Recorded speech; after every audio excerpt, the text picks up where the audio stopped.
merci également d'éteindre vos portables, comme d'habitude. Oui. Voilà, voilà, voilà. Nous avons le plaisir d'accueillir ce soir Ali Bedrissi pour son dernier ouvrage, Sherifa ou le serment des hommes libres. Alors, comme d'habitude, une petite présentation générale pour ceux qui ne connaissent pas notre auteur. Donc, Ali Bedrissi, vous êtes né à Tagemount El Djedid, un village du Djurdjura, rattaché à la commune des Ouadia. Dans votre présentation, vous teniez à ce que l'on mentionne que vous avez fait le lycée Bugeaud. Voilà, ex-Bugeaud, lycée Émir Abdelkader à Alger, que vous êtes diplômé également de l'École nationale d'administration d'Alger, et que vous avez fait toute votre carrière professionnelle dans l'administration territoriale. Vous avez exercé la fonction de wali pendant 22 ans, en poste dans différentes villes comme Oran. Enfin, vous avez commencé par El Oued, Oran, Boumerdès, Béjaïa, Djidjel, etc. Donc une grande connaissance du terrain, comme on pourra le constater à travers toute son œuvre. D'ailleurs, en 2015, on peut dire que vous étiez le doyen des walis. Ah oui, vice-doyen, pas encore doyen. Et vous vous consacrez donc à l'écriture depuis un certain nombre d'années. Commencez par la poésie. Car en 2011, vous avez édité aux éditions Alpha un recueil poétique, Fleurs de feu. Puis en 2014, L'esprit dans les étoiles, chez les 10 livres. Vous avez également publié des nouvelles, Carnet d'émotions aux éditions Alpha en 2011, un roman, Les exilés de l'amour, toujours chez le même éditeur en 2012, et enfin ce roman historique pour lequel nous nous retrouvons ce soir. Alors, ce n'est pas votre seul talent d'ailleurs, parce que vous m'expliquiez qu'ayant beaucoup fréquenté la presse dans votre fonction de wali, eh bien vous avez eu envie, vous aussi, de vous exercer à l'écriture journalistique. Et aujourd'hui, vous êtes journaliste culturel à Liberté. Alors, à ce propos, première question, il serait intéressant de savoir comment on peut passer de la fonction de wali à celle d'auteur, de poète, écrivain, nouvelliste, et également, est-ce que cette fonction de wali a influencé d'une certaine façon votre écriture, et comment l'a-t-elle influencé? Merci, mesdames, messieurs, bonsoir. Je vous remercie d'être venus. J'en suis sincèrement honoré. Avec grand plaisir. Merci, madame Rue, de bien vouloir assurer la modération de cette rencontre. Concernant l'écriture, en fait, j'ai commencé à écrire bien avant d'être, si vous voulez, haut responsable dans l'administration territoriale. Déjà, dans ma prime jeunesse, je composais des poèmes, comme tous les jeunes pratiquement. Je tenais des carnets de souvenirs ou de voyages. Donc j'aimais m'exprimer à travers l'écriture assez tôt. Pendant mes fonctions, j'ai noté, j'ai pris des notes sur un certain nombre d'événements et de circonstances que j'ai essayé de rendre par la suite à travers les 5 ouvrages qui ont paru jusqu'à maintenant, tout en gardant le reste pour d'autres livres à venir. Très bien. Vous avez abordé l'écriture par la poésie. Alors, quelle place la poésie a-t-elle dans votre œuvre et peut-être même dans votre vie? Je crois que la poésie occupe une place centrale dans la vie de tous les êtres humains, à des degrés plus ou moins prononcées, mais la poésie fait partie de la vie. Chacun l'exprime à sa façon, certains à travers une expression particulière, d'autres avec des mots de tous les jours, mais chacun exprime ses sentiments, ses sensations, ses émotions, ses désirs, ses inquiétudes, ses espoirs à travers des mots qu'on appelle la poésie. Donc, et puis, très franchement, quand on connaît toute l'Algérie, quand on a visité toute l'Algérie, c'est un pays merveilleux, plein justement de poésie dans ses paysages, dans sa population, dans ses pratiques. C'est d'une richesse extraordinaire qui nous incite à la chanter, à en faire tout le temps les louanges. Alors, ce qui est intéressant, on va rester un petit peu sur la poésie, c'est que dans votre ouvrage, Chérifa, le personnage de Chérifa est la poétesse. Elle ne sait ni lire ni écrire, mais elle est poétesse. Et donc, cette poésie orale, et on voit là le rôle et la place de la femme dans l'écriture poétique, dans la poésie. Vous êtes d'accord avec moi? Oui, tout à fait. D'ailleurs, je suis persuadé que beaucoup de personnes ici présentes qui ont vécu dans les montagnes de Kabylie ou d'autres régions d'Algérie savent que la femme a toujours composé des poèmes. Nos mamans, nos grands-mères ont toujours exprimé leur vécu à travers la poésie, soit la poésie qu'elle faisait elle-même, même si elle n'était pas élaborée, mais elle était belle, elle était douce, elle exprimait beaucoup de choses, ou bien elle reprenait la poésie orale du terroir, et c'est elle justement qui a véhiculé, qui a permis à cette culture orale de survivre et de se transmettre à travers les générations. Et dans le rôle de la poésie, il y a aussi celui de la résistance. Oui, là justement, moi j'ai toujours entendu mes grands-mères et ma mère, à l'époque particulièrement de la guerre, déclamer des poèmes de résistance. C'était une façon de tenir et de se persuader de la justesse du travail qu'elles font en relation avec les combattants, etc.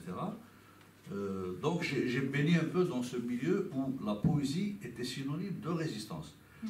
Et c'est peut-être ça qui m'a poussé à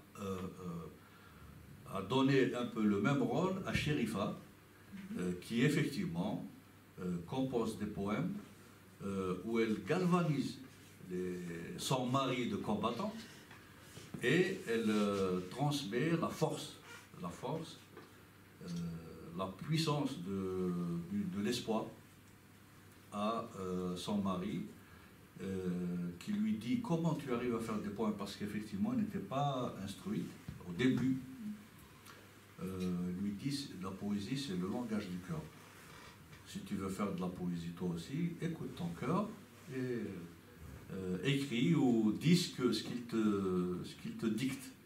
Et c'est ainsi d'ailleurs que plus tard son mari va effectivement composer lui-même, dire des poèmes, ce qui lui permettra de tenir dans son long exil en Nouvelle-Calédonie et de rester en contact avec son pays, avec sa famille, avec sa femme bien-aimée, à travers la poésie. Donc, la poésie, c'est tout ça. Voilà. Chérifa, maintenant. Donc, Chérifa peut être qualifié effectivement de roman historique. C'est-à-dire qu'il présente une intrigue fictive dans un cadre historique. En l'occurrence, c'est une histoire d'amour entre deux personnages imaginaires, que sont Chérifa et Ahmed, qui sont pris dans la tourmente de l'Algérie des années 1870. et celle de l'insurrection de 1871, que l'on appelle plus communément et un petit peu restrictivement l'insurrection de Mokrani. Donc s'y mêlent destin individuel et destin collectif. On y retrouve des personnages bien réels que sont notamment Mokrani et le Shir Haddad, dont on va reparler. Alors, pourquoi avoir choisi cette période de l'histoire comme cadre de votre roman et cet épisode en particulier de l'insurrection de 1871? Tout simplement parce que c'est une période assez peu connue, assez peu étudiée dans l'historiographie algérienne. J'ai pensé qu'il était de mon devoir de rendre hommage aux héros de cette insurrection, et particulièrement à ces deux chefs, Al-Mokrani et Shir Haddad. Voilà, tout simplement, parce que j'ai trouvé qu'il n'y avait pas énormément En fait, ces deux personnages n'avaient pas toute la place qu'ils méritaient dans l'histoire de notre pays. J'ai voulu apporter ma pierre à l'édifice, voilà. C'est vrai qu'il y a très peu d'écrits. Vous avez une bibliographie d'ailleurs, sommaire, avez-vous écrit, pour les aspects historiques. On voit qu'il y a, bon évidemment les grands noms, hein, mais en ce qui concerne le roman historique, très peu, sans doute. Hein. Oui, et puis avant tout, il s'agit là d'une fiction. C'est ça. Fiction. C'est peut-être aussi dans la littérature algérienne. Je ne prétendrai pas connaître parfaitement toute la littérature algérienne, ni représenter un quelconque courant de cette littérature, mais il me semble qu'il n'y a pas énormément d'écrits qui font le va-et-vient entre l'aspect historique, la réalité historique, et la fiction. Ici, des personnages fictifs agissent avec des personnages de l'histoire réelle. Donc, c'est un va-et-vient entre la fiction et la réalité historique. Tout à fait. Alors, c'est donc un roman en 3 parties. La première, que vous intitulez Les Sillons de la vie, commence en juillet 1869 et a pour cadre le village kabyle de Sedouk Oufella. Vous faites d'ailleurs une description très détaillée, quasi ethnographique, de la vie dans un village kabyle du dernier quart du XIXe siècle. Évidemment, on y retrouve la djemma, bien sûr, centrale, le marché, l'organisation du travail, les conditions de travail, la vie du paysan, et au milieu de tout ça, la zaouia et la confrérie Rahmaniya. Alors, qu'est-ce que la Tarika Rahmaniya et quelle était l'influence du soufisme à cette époque en Algérie? Alors, je vais essayer de vous répondre. Concernant la Rahmaniya et la place du soufisme. D'abord, le soufisme, je citerai Ali Batash, qui est auteur d'un remarquable ouvrage sur Shir Haddad. Le soufisme a joué un rôle capital dans la préparation des masses populaires pour la guerre sainte. Ce qu'il appelle la guerre sainte, c'était l'appel de Shir Haddad du 8 avril 1871, répondant à l'appel de Mokrani. En somme, cette idéologie invite les êtres, et il parle du soufisme, cette idéologie invite les êtres à se dévouer pour leur religion et de même à servir leur patrie. De ce fait, et dans cette logique, les Kabyles, épris de liberté et de justice et vivant dans l'injustice et l'arbitraire, l'injustice, l'arbitraire et la misère, l'ont adopté. Donc, il résume un peu l'état d'esprit. Le soufisme que nous retrouvons au niveau particulièrement des Zaouïas, donc des tariqas, des confréries, ce sont des confréries religieuses,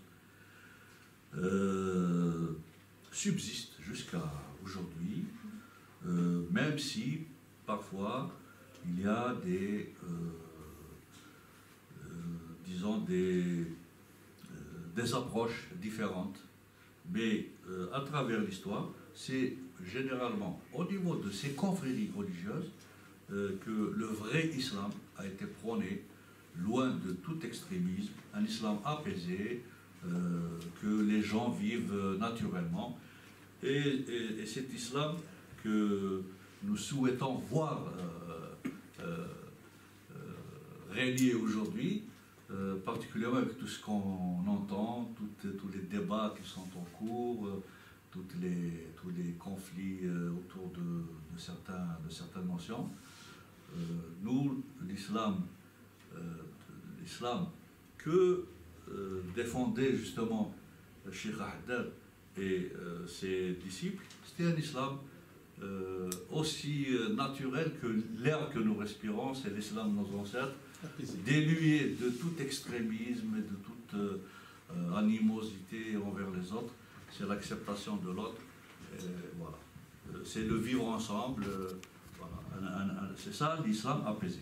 Maintenant, pour justement la Zaouïa Rahmania, la confrérie Rahmania, elle a été fondée par Sidi Mohammed Ben Abdelrahman, surnommé Boukbrin. À ne pas confondre avec Sidi Abdelrahman Ta'alibi, le saint patron d'Alger, qui lui a vécu au XVe siècle. Quant à Boukbrin, qui a fondé la Rahmania, il est né entre 1715 et 1720, estimé.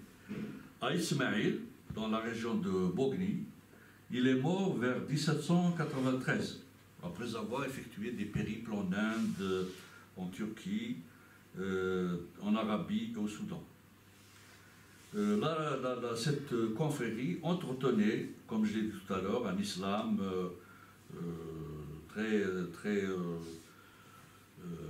apaisé, tolérant. Mais voilà, tolérant, mais aussi il se croyait de son devoir de s'opposer à l'offensive de la Vigerie et de ceux qui, comme la Vigerie, prônaient, voulaient, et là je me mets à la place de ces musulmans tolérants, etc., qui voyaient cette offensive comme une tentative d'atteinte à l'islam. Parce qu'ils entendaient par exemple la Vigerie dire « Nous allons faire de l'Algérie le Liban de l'Afrique ». Bon, c'est un peu fort. Quand Chateaubriand disait « L'opération sur Alger n'est que justice, car si c'est en France que fut prêchée la première croisade, c'est en France qu'il faut élever l'étendard de la dernière. » Le cardinal Paca, qui a vécu de 1756 à 1844, se félicite de voir la vaillante nation française relever en triomphe l'étendard de la croix, redresser les autels, convertir des mosquées profanes en temples consacrés au Seigneur et construire de nouvelles églises. Donc, quand vous avez ce discours en face, ne vous étonnez pas qu'il y ait une réplique. Voilà, réplique. En fait, cette confrérie Rahmania était importante. Elle regroupait 300 000 adeptes. Elle avait 110 zaouïas. Alors, la zaouïa, c'est, pour ainsi dire, la petite chapelle du quartier ou du village. Bon, chapelle entre guillemets, mais c'est la petite... je dirais pas mosquée, c'est différent de la mosquée. C'est un endroit où officient les khouans et les muqaddam. Alors, ce sont des grades de ces zaouïas, et ça peut être la mosquée aussi. Hein. C'est imbriqué en tout cas. Mais ça peut être aussi un local à part. 117 à travers le pays, avec 300 000 adeptes, comme dit. Il y a plusieurs confréries. Oui, tout à fait. Avec le temps, se sont développées des confréries à travers le pays. Je citerai les principales.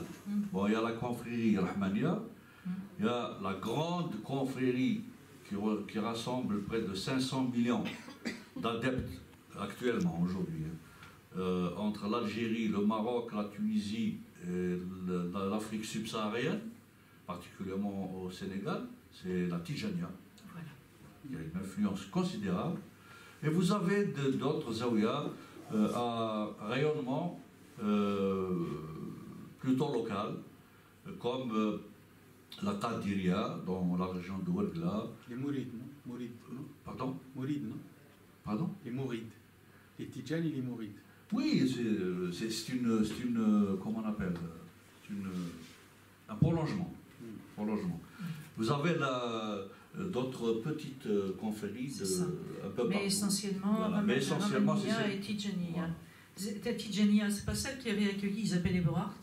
Si, parce que la Tijania, c'est le sud d'Algérie. C'est ça. Voilà. Alors justement, nous parlions de ce chef spirituel de la Zaouïa, le Cheikh. Oui. Quoique Isabelle Benard ayant vécu à Boussaïda, Oui. à Boussaïda, il y a l'influence d'une autre Zaouïa. C'est la Zaouïa de Cheikh Al-Hamel. C'est une Zaouïa, si vous voulez, à implantation locale, mais qui a une force dans cette région des Hauts-Plateaux. D'accord. Le Cheikh Haddad, parlez-nous du Cheikh Haddad, ce fameux chef spirituel. Oui.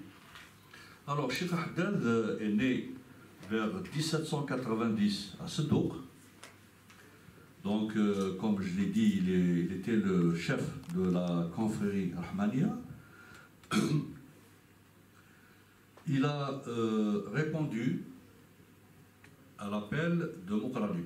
Mokrani a, on va en parler tout à l'heure, a déclenché l'insurrection en mars 1870. Mais devant la force, l'organisation, l'armement des troupes françaises, son mouvement s'est essoufflé rapidement.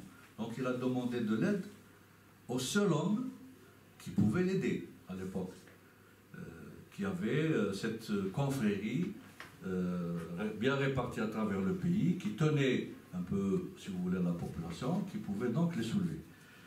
Et il a fait appel à lui. Cheikh Haddad, avant de répondre, a demandé l'avis d'un autre sage du Djurdjura, qui s'appelle Cheikh Mohamed El-Hussein, qui avait émis des réserves sur cette insurrection. Il a dit, nous ne sommes pas prêts, si vous déclenchez cette insurrection, il y aura une répression féroce et nous allons perdre des vies humaines et beaucoup de biens, donc avis défavorable, pour ainsi dire. Et Cheikh Haddad, après avoir réfléchi, consulté ses muqaddam et surtout ses fils, Aziz et Mohamed, qui étaient ses bras droits et qui voulaient à tout prix déclencher la guerre. Donc après avoir écouté tout ce monde, il a tenu le fameux discours de Sedouk, le 8 avril 1870, où il a proclamé cette guerre sainte en réponse à ce que j'ai évoqué tout à l'heure. Sinon, il va soulever, avec Sirkouane et tout, il va soulever dans une armée, malheureusement très très mal organisée, on va le voir tout à l'heure, et à l'armement rudimentaire face à l'organisation des troupes françaises dirigées par des généraux aguerris et détenant l'arme fatale de l'époque, à savoir le canon, l'artillerie. C'est ça qui a fait la différence. Cheikh Haddad sera arrêté le 13 juillet 1871 par le général Saucier à Tizi el-Kahel, pour ceux qui connaissent dans la région de Michelet,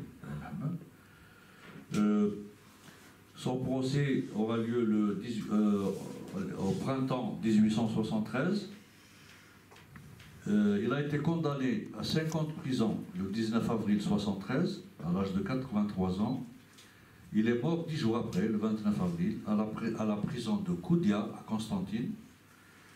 Et l'administration coloniale à l'époque avait refusé son inhumation à ce Doukouf-là, craignant que sa tombe soit un lieu de pèlerinage.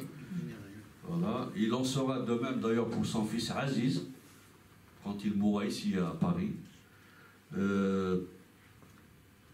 Les ossements de ces héros ont été réinhumés à Seddour, là, dans leur village, conformément donc à leurs vœux, les 2 et 3 juillet 2009, et j'ai eu l'honneur d'avoir participé à cette opération, puisque j'exerçais à l'époque à Béjaïa. Voilà pour voilà, très bien. Alors on sent dans votre roman cette ambiance qui va précéder la révolte. C'est la spoliation des terres qui se fait de plus en plus âpre.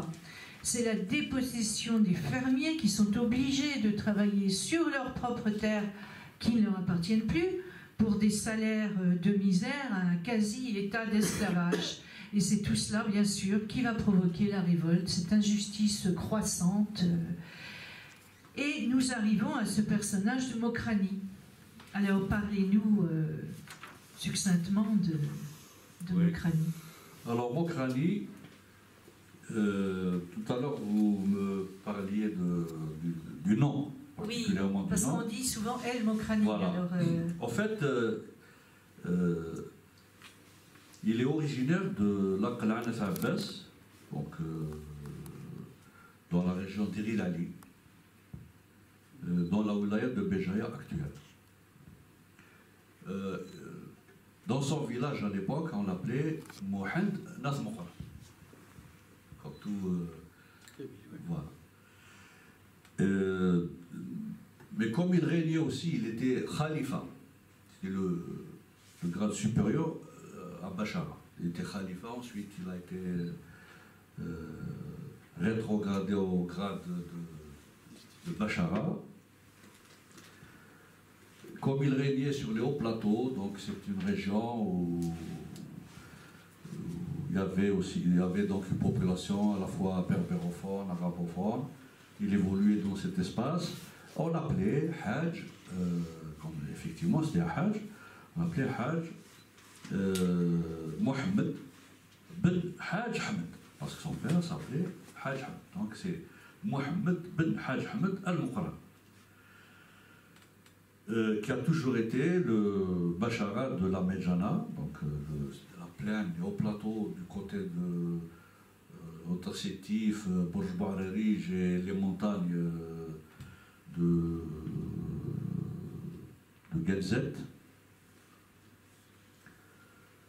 Il est né en 1815 et il est mort le 5 mai 1871 à l'âge de 56 ans dans la bataille de Souflette à Bouira, les armes à la main, comme on dirait aujourd'hui. C'est pour ça d'ailleurs que je l'ai appelé général. Oui, c'est ça. Non seulement on va voir ça tout à l'heure. il est mort les armes à la main, mais il commandait, au jour de sa mort, une armée de près de 20 000 personnes, combattants. Donc, pour moi, il méritait ce titre, d'autant plus qu'en face, les généraux qui commandaient les colonnes françaises avaient entre 200 et 400 soldats. Donc, lui aussi, avec ses 15 000 à 20 000 cavaliers, il pouvait prétendre à ce grade. Je rappelle qu'il a attaqué Bourj-Barérige le 16 mars 1871 avec 15 000 hommes. Et ces hommes viennent essentiellement des tribus de Borj Bouararij, de sa région natale, donc Rilaliq, l'Anaf Abbas, mais aussi de Boussaada et de Solwazlan, donc les hauts plateaux. Voilà pour le personnage. Tout à l'heure, si vous voulez, on peut se poser des questions sur, oui, sur la portée historique de son action. D'accord. Alors, nous avons vu un peu ce climat qui va préluder, qui va préparer cette révolte. Mais il y a deux événements historiques qui vont l'accélérer, qui vont la déclencher. C'est d'abord, paradoxalement, la défaite de Napoléon III à Sedan, pendant l'été 1870, premier élément. Puis, c'est le décret Crémieux, en fin 1870. Alors, expliquez-nous en quoi ces deux événements vont accélérer le mécontentement. Oui. Bon, je commencerai, si vous voulez, par le décret Crémieux, adopté par le ministre de la Justice de l'époque, Adolphe Crémieux, qui disait tout simplement qui accordait la citoyenneté française à tous les Israélites d'Algérie. Voilà. Donc, et cela a été très mal vécu par les autochtones, d'autant plus qu'ils ont été déjà ils se sentaient humiliés par le Senatus Consulte de 1865, qui est entré à la modalité d'acquisition de la citoyenneté française, qui était soumise à des procédures extrêmement compliquées. Il fallait en faire la demande. Bon, s'il fallait en faire la demande, vous savez tous que c'était assimilé à de l'apostasie, donc les gens hésitaient à le faire, si bien que sur 2000 demandes à l'époque, échelonnées sur 2 ou 3 ans, seuls un peu plus de 200 Algériens ont fait la demande, les autres étant d'autres nationalités ou d'autres catégories.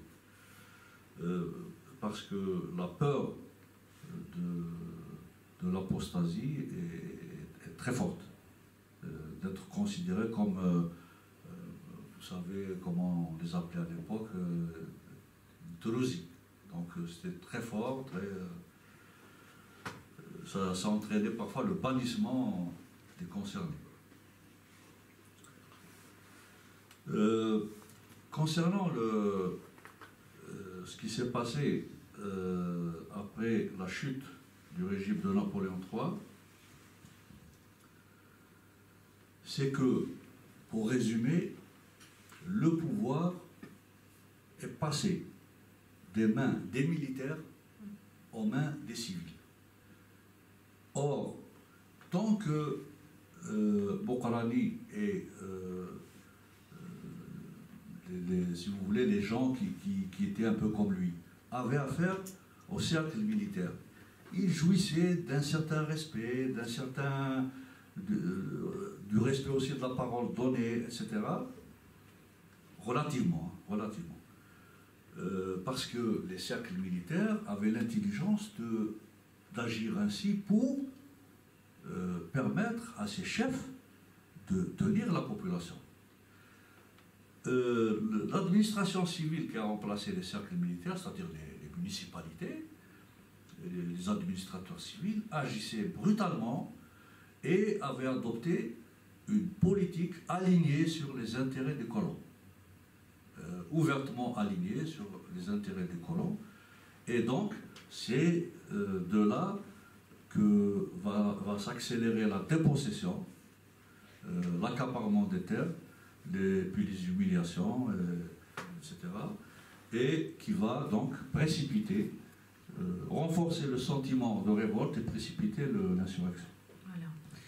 Alors, seconde partie de l'ouvrage que vous intitulez L'imam et le général. L'imam, c'est donc le Cheikh Haddad. Et puis celui que vous appelez le général, vous nous avez expliqué pourquoi, c'est Mokrani. On va donc suivre dans cette seconde partie les grandes étapes de l'insurrection jusqu'à la défaite des insurgés et jusqu'au procès qui aboutissent à la déportation en Nouvelle-Calédonie. selon vous, quelles sont les principales causes de la défaite? J'ai évoqué tout à l'heure une cause militaire. D'abord, l'armée française était beaucoup plus organisée, détenait un armement lourd, tel que l'artillerie. Elle était encadrée, dirigée par des généraux émérites, qui avaient fait leurs preuves un peu partout, et elle avait l'art de la guerre. Et de l'autre côté, comme je vous l'ai dit, il y avait des gens qui croyaient en leur cause, mais qui n'avaient pas, qui n'avaient ni l'organisation, ni l'armement adéquat. Ceci d'un côté. D'un autre côté, il faut savoir que déjà, au moment de l'insurrection, Mokrani, c'est lui qui a commencé, c'est le Mokrani, avait affaire déjà à des tribus, y compris dirigées par ses propres cousins, qui ont pris fait et cause pour les Français, donc qui se sont battus contre leurs propres compatriotes. Et ensuite, la suite va malheureusement démontrer qu'il s'agissait beaucoup plus de tribus disparates, sans trop de liens entre elles, sans conscience de... Aujourd'hui, on pourrait utiliser le terme de conscience nationale. À l'époque, moi je dirais, donc sans lien, sans désir de faire des choses en commun, et sans rechercher l'unité susceptible de créer un rapport de force favorable contre les troupes françaises. Malheureusement, les moyens aussi de communication faisaient défaut et les révoltes successives, déjà auparavant, disparaissaient au bout de quelques mois parce que leur caractère local, l'éloignement et le manque de moyens de communication rapides faisaient qu'elles s'essoufflaient très vite et qu'elles étaient exposées à la répression. On peut même parler parfois, on le voit à travers votre ouvrage, d'hostilité entre tribus. Oui, c'est ce que je dis. Oui, c'est ça. Les tribus étaient minées par des luttes intestines qui arrangeaient l'adversaire, oui. qui passait son temps à exacerber ces contradictions. D'ailleurs, l'un des principaux rôles des bureaux arabes à l'époque était d'un côté, soi-disant, d'aider la population en difficulté au plan social, mais en réalité d'exacerber les rivalités entre tribus et d'accorder des privilèges aux chefs qui se rangeaient avec la France et qui luttaient contre d'autres tribus. Voilà. Troisième partie de l'ouvrage, le serment du bout du monde. Là, nous abordons la vie en déportation. Alors ça, c'est très intéressant. La Nouvelle-Calédonie, très peu traitée.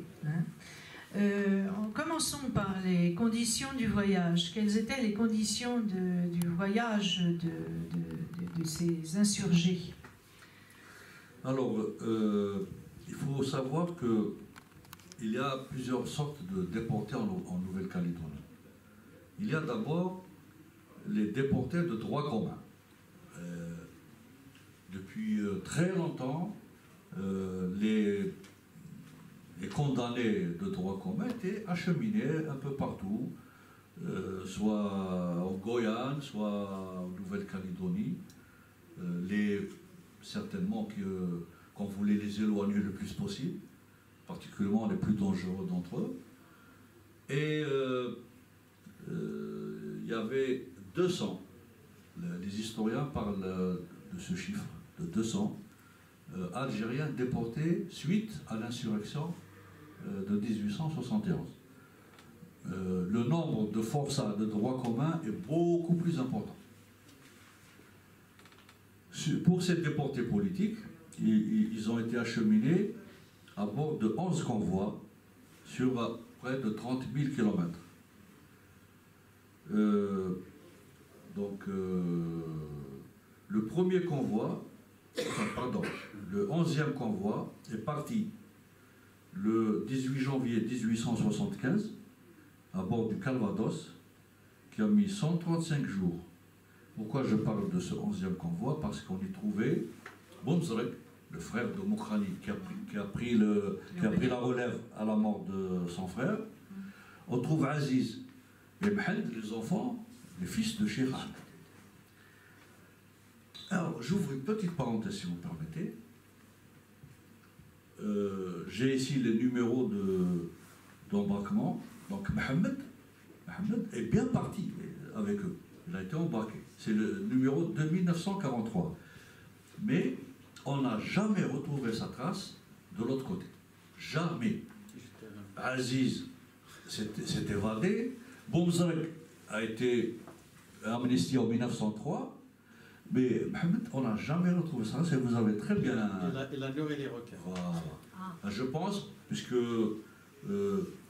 un certain nombre de ces déportés donc tombaient malades, et là j'aborde les conditions terribles de transport dans des cages métalliques, des personnes très mal nourries, et ces cages n'étaient pas nettoyées régulièrement, et plus grave encore, on laissait les cadavres plusieurs jours avant de les enlever. Donc vous imaginez, c'est atroce, c'est épouvantable. C'est pour ça que beaucoup mouraient en cours de traversée. Donc, ils arrivaient en Nouvelle-Calédonie exténués, brisés, physiquement et moralement. Oui. Donc, conditions de voyage proches d'ailleurs de ce qu'étaient les transports des esclaves. Hein. Tout à fait, tout à fait. Et nos insurgés découvrent le peuple kanak, animé, dites-vous, du même sentiment de frustration. Alors, quelles ont été les relations des Algériens avec les Kanaks? Comme vous le dites si bien, c'était de la sympathie, parce que les Kanaks avaient compris que ces Algériens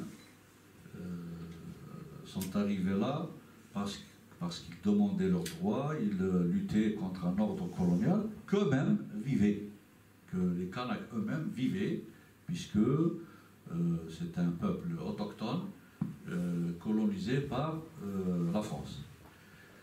Et là, il va y avoir un événement particulièrement douloureux pour les déportés algériens, sauf une partie. Un jour, vous savez qu'il y a eu une révolte kanak. Cette révolte kanak a été matée par l'administration française, mais aussi par l'apport de déportés algériens commandés par Boumzrek, c'est-à-dire le frère de Mokrani, auquel l'administration coloniale a demandé de participer à la guerre contre les Kanaks, à mater la révolte kanak. Malheureusement, Boumzrek a accepté, pensant certainement bénéficier d'une amnistie et revenir au pays, mais une bonne partie de ces hommes, donc des autres déportés, avaient refusé catégoriquement, et je fais dire à quelques héros fictifs, donc chez nous, en nous battant, nous étions des patriotes. Ici, en nous battant contre les Kanaks, nous serions des mercenaires. Donc, vous voyez un peu l'état d'esprit de cet épisode, durant cet épisode. C'est très intéressant ça. comment se déroulait la vie sur l'île? Les forçats de droit commun étaient tout le temps enchaînés. Ils sortaient pratiquement jamais du bagne. Par contre, les déportés politiques avaient un certain respect, bénéficiaient d'un certain respect parce qu'ils n'ont pas commis de crimes de droit commun, mais se sont battus pour une cause qu'on peut comprendre et à la limite qu'on peut considérer comme noble. Donc, ils bénéficiaient d'un certain comportement. Ils étaient employés à différents travaux agricoles, à construire des routes, dans les mines de fer ou de cobalt, etc. Ce n'est que plus tard qu'on va leur distribuer des lopins de terre, dans la vallée de Nessa Diouk particulièrement, où ils vont fonder des foyers, certains resteront, d'autres reviendront. C'est des caldoches. Pardon? C'est des caldoches maintenant? Oui. Alors, si vous on en parlera après. Si vous voulez une précision, sur ça, petite précision, sachez que l'écrasante majorité des droits communs, des forçats de droit commun est restée. Elle est restée. Donc, les caldoches, enfin, ce qu'on appelle aujourd'hui les Arabes de Nouvelle-Calédonie, c'est comme ça qu'on les appelle, la majorité sont donc des descendants des droits communs, des forçats de droit commun. Par contre, la majorité des déportés politiques, pour ceux qui ne sont pas morts, soit pendant la traversée, soit durant la déportation, est revenue. La majorité est revenue. Alors, en 1871, donc, il y a un autre événement qui va coïncider, grosso modo, à l'insurrection. C'est la Commune de Paris. Et les insurgés, bien sûr, vont retrouver en Nouvelle-Calédonie les communards. Vous avez un personnage fictif, le personnage de Denise, la communarde, qui bien sûr en évoque un autre, bien réel celui-là, qui est Louise Michel, la Vierge Rouge, bien sûr, de la Commune de Paris. Et notre héros, Ahmed, découvre, je vous cite, que de vrais Français exigent la liberté pour les peuples colonisés. Donc ça, c'est très intéressant. Et il va citer une déclaration des délégués de l'Algérie à la Commune de Paris et vous montrer à ce propos les liens qui existent entre les insurgés algériens et les communards. Alors, quels sont ces liens? Oui, il faut savoir d'abord que la Commune de Paris est une insurrection de 1871, pratiquement simultanée, au même moment que celle de Moukrani et de Cheikh Ahmed. En septembre 70, comme vous le savez, il y a eu proclamation donc de la Troisième République, dirigée par un gouvernement de défense nationale, qui s'installe à l'hôtel de ville de Paris et mène une politique antisociale, une politique qui privilégie les classes donc supérieures, au détriment de la population et même de la petite bourgeoisie.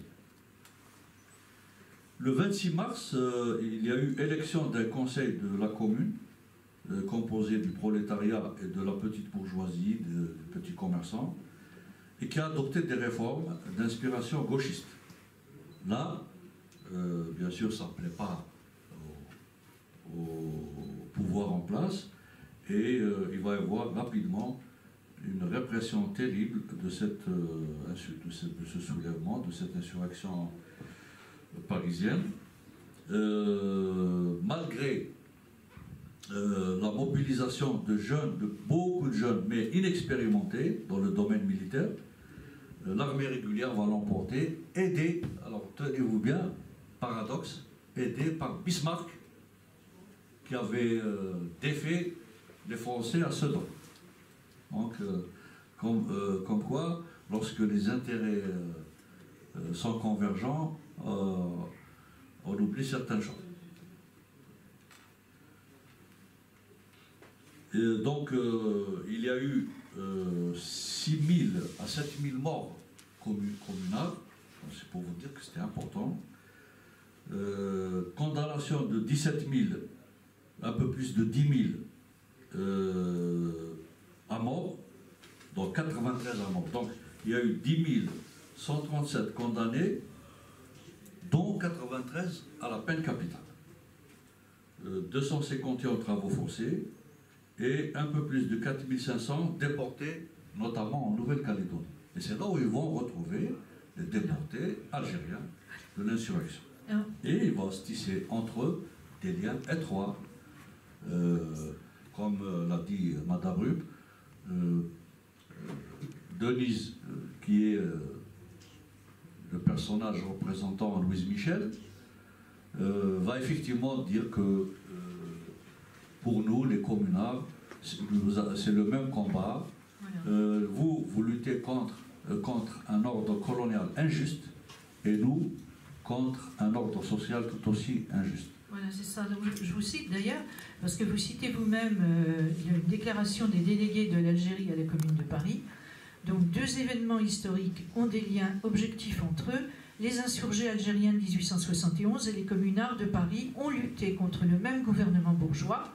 Les premiers pour la libération nationale contre l'esclavage colonial, les seconds pour la libération sociale contre l'esclavage salarial. Donc ça, c'est une notion très, très intéressante qu'on trouve à travers cet ouvrage. Et lien donc commun, hein, mais également échec et cause commune de l'échec. Écoutez, moi je pense que l'échec dans les deux cas, et pour côté algérien, j'ai parlé de l'aspect militaire. Comme j'ai parlé plutôt de l'aspect militaire pour les communards, j'ai dit que en face d'une armée régulière puissante, il y avait des jeunes inexpérimentés, très faiblement armés, et qui n'ont pas pu tenir. Et en Algérie, il y avait donc la supériorité militaire française, en plus des divisions et des luttes intestines, intertribales dont j'ai parlé. Alors, pour conclure, une dernière question. Pourrait-on dire que l'insurrection de 1871 serait le socle sur lequel se construira l'Algérie moderne? Oui, là, je reviens, si vous permettez, à ce que je disais tout à l'heure à propos de Al-Muqarrani et de Cheikh Ahmed. On a certains historiens algériens pensent que ces deux personnages historiques n'auraient pas dû déclencher l'insurrection, sachant que les forces étaient disproportionnées et que ça n'allait pas réussir. D'autant plus que pour Cheikh Ahmed, il avait consulté, comme je l'ai dit tout à l'heure, le sage Cheikh Mohamed al-Hussein du Georgia, et qui lui a dit, qui a voulu le dissuader de se lancer dans cette aventure. Cependant, lorsque l'on analyse la situation, vous savez, ça c'est aussi mon point de vue, parce qu'il faut bien avoir des positions. Après la reddition de l'émir Abdelkader en 1947, la mort de Boubrela en 1945, l'arrestation de Fadman Soumal en 1956, l'échec du soulèvement des Ouletchir en 1965 et l'échec du soulèvement des Acha dans la région de Biskra quelques années auparavant ont pratiquement brisé le moral des Algériens. Et la colonisation a commencé à s'implanter, à occuper de plus en plus d'espace, à s'implanter, à accaparer des terres, les meilleures terres d'ailleurs. C'est comme si la colonisation s'installait dans la durée. C'est comme si la flamme patriotique commençait à vaciller, menacer de s'éteindre. Et c'est comme ça que je vois l'insurrection de 1871. Quel que soit le coût, quelles que soient les difficultés, on peut dire que cette insurrection a été un jalon déterminant dans le processus de résistance. Et pour moi, ça a été un relais, et c'est là où je réponds à la question. Ça a été un relais formidable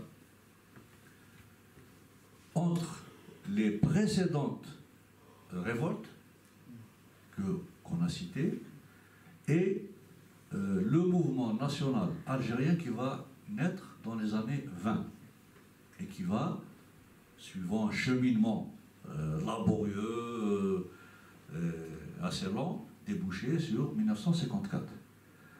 Voilà, à mon avis, oui, c'est un événement fondateur de l'histoire de l'Algérie contemporaine, de l'Algérie moderne. Merci. Voilà, nous allons vous passer la parole, en espérant que vous avez quelques réflexions, questions.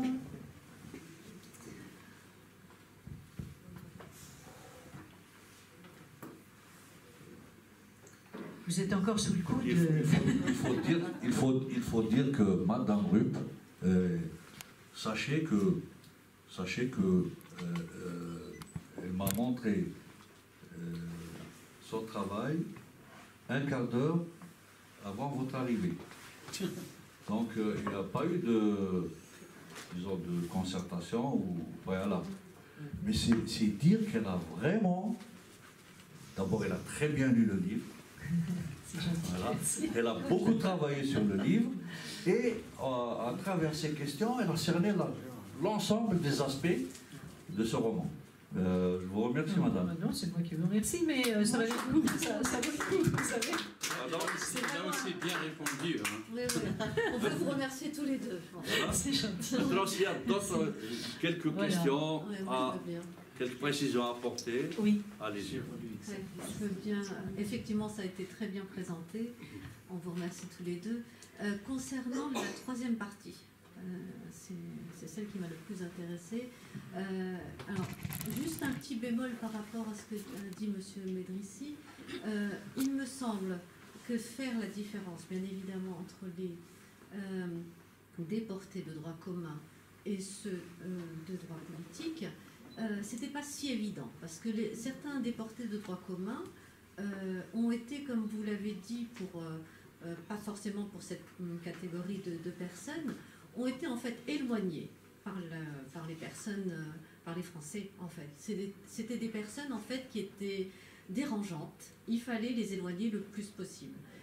Ça c'était la première chose. La deuxième chose, c'est vous parlez, et vous n'êtes pas le seul, souvent de la Nouvelle-Calédonie. On ne parle pas beaucoup. Alors c'est vrai qu'il y a pas beaucoup d'écrits, hein, comme vous le disiez, mais on ne parle pas beaucoup de la Guyane française, de Cayenne.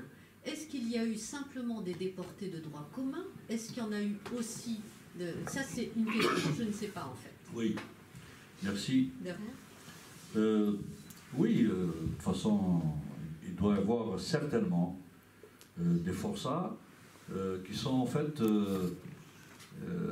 qui sont peut-être des politiciens éloignés de façon indirecte. C'est possible. Je citerai l'exemple de ce qu'on appelait à l'époque les bandits d'honneur, comme Hamdou Merri. Bon, Hamdou Merri a été assassiné par... Voilà, mais il y avait quand même des bandits d'honneur qu'on avait éloignés, effectivement, parce que ces bandits d'honneur pouvaient, à la longue, constituer une menace pour l'ordre colonial. Et il est fort possible que parmi ces forçats, on trouve ce genre de... Donc ce n'est pas une séparation nette, oui. C'est tout à fait juste. C'est une observation très pertinente. Maintenant, la Guyane, honnêtement, à ma connaissance, d'après mes recherches, les déportés politiques algériens de l'insurrection de 1871 ont été acheminés en Nouvelle-Calédonie. Nous avons le listing. Madame Malika Honoré, dans un ouvrage remarquable sur la déportation, a donné le listing des déportés. Ils ont tous été transportés sur 11 renvois, comme je l'ai dit tout à l'heure, vers la Nouvelle-Calédonie. Maintenant, s'il y a quelques exceptions, on peut le découvrir plus tard, voilà. Excusez-moi juste, madame. Je Oui. pense qu'il y a justement un bandit d'honneur qui s'appelle Mohamed Abdou. Il est du côté d'Azazga, mais bon, plus exactement dans un village qui s'appelait Houchen. Bon, j'en ai vu justement une petite conférence sur lui qui a été justement déporté plutôt en Guyane qu'en Nouvelle-Calédonie. Qui était un peu C'est un bandit d'honneur. trubliant. Effectivement. Il s'appelle Oui. Abdoun, quelque chose comme Oui, ça. oui, c'est très possible. Mohamed Abdoun, voilà, possible. quelque chose comme ça. Non, Abdoun, mais Mohamed ou pas, je ne me souviens plus. Oui, très possible. De toute façon, dans toutes les époques, je pense sous tous les cieux, sous tous les régimes, il y a ce genre de comportement. On peut condamner des gens pour des affaires de droit commun, alors qu'en réalité, c'est pour les faire taire, pour les éloigner. Et oui. En 1870, la France envoyait en Algérie ceux qui les dérangeaient. Voilà. Voilà. Oui, oui. Voilà. Et je voulais vous dire, monsieur,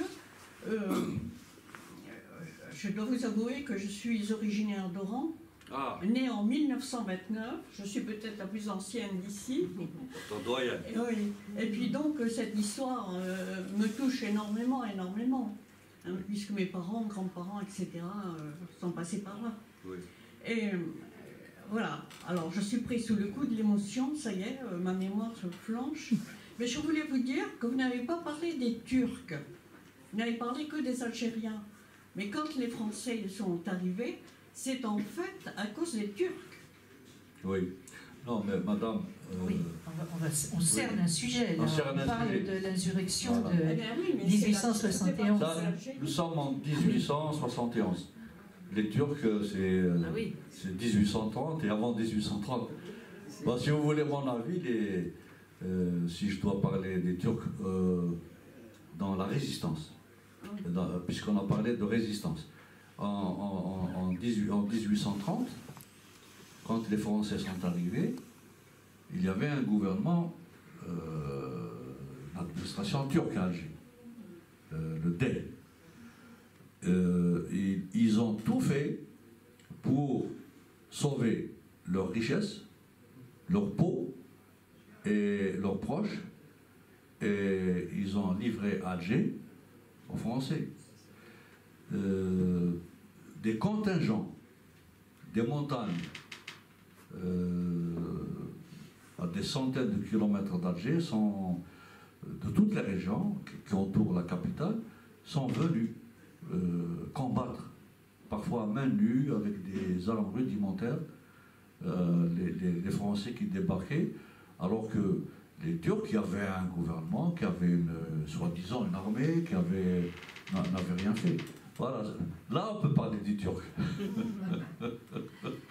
Voilà. Par contre, je voudrais vous donner l'occasion de dire que, à travers mon livre, il y a aussi un message. Parce que nous sommes ici en France. Si des Français lisent mon livre, ceux qui en feraient une lecture rapide pourraient être tentés de penser que c'est les Algériens contre les Français. Non, je précise, je le fais dire à mes personnages, il s'agit d'une résistance du peuple algérien contre l'ordre colonial, et non pas contre le peuple français, d'un côté. D'un autre côté, je rends hommage à travers vous à tous ces Français, à ces Juifs, de toute confession, qui ont participé très activement à la libération de l'Algérie. À travers, justement, je prépare aussi un travail sur ça, sur le rôle des porteurs de valises, le rôle des Français comme Maurice Audin, comme Yves Tan, les Cholet, donc on peut en citer, qui ont joué un rôle, Maillot, qui se sont sacrifiés. Maillot s'est sacrifié. Yves Tan a été le premier Européen guillotiné pour son engagement pour la libération de l'Algérie. Donc, nous rendons un hommage à tous ces Européens, de toute confession, de toute origine. Excusez-moi, mais moi je ne fais pas partie de ces personnes. Voilà. J'étais des simples habitantes, des gens malheureux qui sont partis là-bas, comme beaucoup, travailler, parce que dès que Charles X, que l'Algérie a été conquise, Charles X a envoyé et ses prisonniers au loin, en prison, et ces malheureux qui sont partis d'Italie, de Malte, de France, d'Espagne, pour essayer de tenter de gagner leur vie. Hein. C'était pas des... voilà, c'est comme aujourd'hui d'ailleurs, tous ces gens immigrés qui viennent essayer de tenter de vivre en France et ailleurs, et dont on n'en veut pas parce qu'il y en a trop et qu'on ne peut pas vivre soi-même, mais c'est lamentable quoi. C'est un flot de gens qui depuis Adam et Ève d'ailleurs continue et qu'on rembarre et qui sont obligés de tout souffrir pour pouvoir vivre et faire vivre ses enfants. D'accord, merci madame. Merci beaucoup.